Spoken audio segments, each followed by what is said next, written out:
વરાછા સરદાર પટેલ સ્મૃતિ ભવન ખાતે યોજાયેલા સુરત શહેરી ગરીબ કલ્યાણ મેળામાં સુરત પૂર્વ, લિંબાયત, ઉધના, મજૂરા, પશ્ચિમ અને 84 વિધાનસભા વિસ્તારના 3388 જેટલા જરૂરિયાતમંદોને ₹5,54,21,000ની રાજ્ય સરકારની અને કવિ કલ્યાણકારી યોજનાની સાધન સહાય સીધી મળી હતી।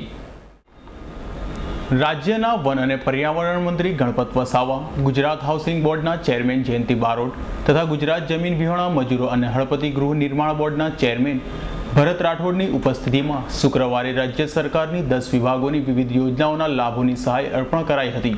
વરાછા ખાતે સરદાર પટેલ સ્મૃતિ ભવન ખાતે યોજાયેલા આ ગરીબ કલ્યાણ મેળામાં બાળ વિકાસ યોજના હેઠળની બાલિકા સમૃદ્ધિ યોજનામાં 79 લાભાર્થીઓને 45,000ની સાધન સહાય કરાઈ હતી।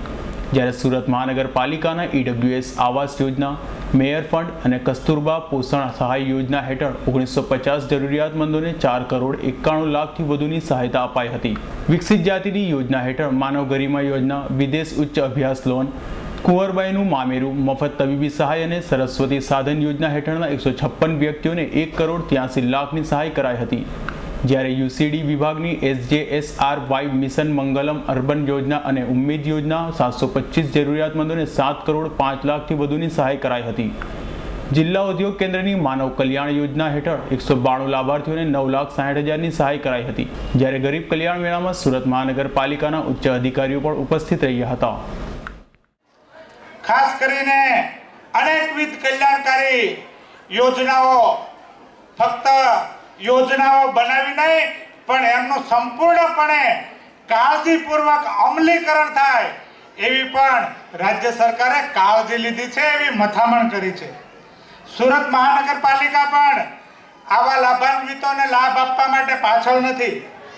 સુરત મહાનગરપાલિકા દ્વારા પણ EWS આવાસ, મેયર ફંડમાંથી અપાતી સહાય, જનની સુરક્ષા યોજના, દીકરી યોજના, બાળ સખા યોજના, ચિરંજીવી યોજના, કસ્તુરબા પોષણ સહાય યોજના, આવી અનેકવિધ યોજનાઓ અને ખાસ કરીને આ પુરુષ પ્રધાન ભારત દેશની અંદર હંમેશા આ બહેનોને લાટે જે લખાયેલું છે, આ ઘરનો વ્યવહાર કરવાનું, ઘરના પરિવારનું સંચાલન કરવાનું, એવી બહેનો, ગરીબ પરિવારની બહેનો, મધ્યમ પરિવારની બહેનો, આવી બહેનો ખૂબ ખુમારી સાથે, સ્વાભિમાન સાથે પગભર થઈ શકે, નિર્ભર થઈ શકે અને પોતે આર્થિક ઉપાર્જન કરી શકે એવી યોજના એટલે મિશન મંગલમની આ સખી મંડળ યોજના। અને મને કહેતા ખૂબ આનંદ અને ગૌરવ થાય છે કે સમગ્ર રાજ્યની અંદર હજારો બહેનોએ કરોડો રૂપિયાની આ યોજના દ્વારા બચત કરી અને આર્થિક ઉપાર્જન કરી અને પોતે સ્વમાનભેર ઊભી થઈ શકી છે। ત્યારે સમગ્ર દેશમાં જે પરિસ્થિતિ હોય તે પણ ગુજરાતની અમારી બહેનો સ્વમાનભેર આજે સમાજ જીવનની વ્યવસ્થાની અંદર પોતે આર્થિક ઉપાર્જન કરીને સમાનભેર ઊભી રહી છે, તેમને પણ હું અભિનંદન આપું છું। આપણા મુખ્યમંત્રી નરેન્દ્રભાઈ મોદી સાહેબ ગરીબો માટે 108ની યોજનાઓ લઈ આવે, એમ્બ્યુલન્સ વાન કે કાંઈ પણ કોઈ પણ શહેરના ખૂણામાંથી આપણે ફોન કરીએ તો તાત્કાલિક કોઈ જ્ઞાતિ પૂછવામાં આવતી નથી, તમે હિન્દુ છો, મુસ્લિમ છો, કોણ છો, 108ની એમ્બ્યુલન્સ પહોંચી જતી હોય છે। એનાથી પણ આગળ વધીને માનનીય મુખ્યમંત્રી નરેન્દ્રભાઈ મોદી સાહેબે આરોગ્ય માટેની ખૂબ મોટી યોજના બનાવી છે ગરીબો માટે। આ રાજ્યમાં ગરીબી રેખાની હેઠળ જીવતા લગભગ 40 લાખ જેટલા પરિવારો માટે મા અમૃતમ યોજના બનાવી છે।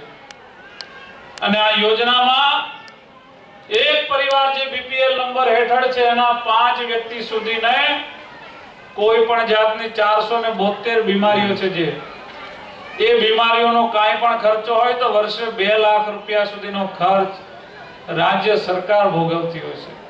5 વ્યક્તિમાંથી એક વ્યક્તિ બીમાર પડ્યા, 50,000નો ખર્ચ થયો તો બાકી એમના ખાતામાં 1.5 લાખ રૂપિયા જમા રહેતા હોય છે। અને એક વર્ષમાં 2 લાખ રૂપિયા જો વપરાઈ જાય તો બીજા વર્ષે ફરી આપોઆપ 2 લાખ રૂપિયાનું બેલેન્સ એ કાર્ડમાં આવી જતું હોય છે. ત્યારે આવી રાજ્ય સરકારની, આપણા મુખ્યમંત્રી સાહેબની ગરીબો માટેની અનેક યોજનાઓ છે.